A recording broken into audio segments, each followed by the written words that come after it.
How to remove phone number from Gmail. Hey everyone, welcome back to the channel.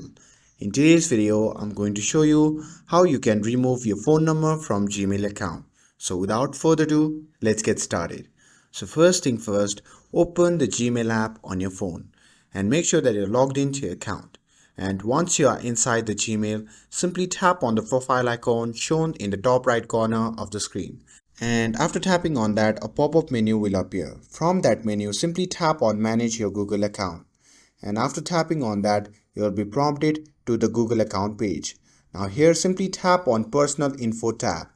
And from here, simply tap on the phone option under the Contact Info section. Now here you need to tap on the phone number that you want to delete. And here on the new page, you can see the delete icon at the top right side of the screen. So simply tap on that and you'll be prompted to authenticate. So enter your passcode or pattern, and after authentication simply tap on delete icon again.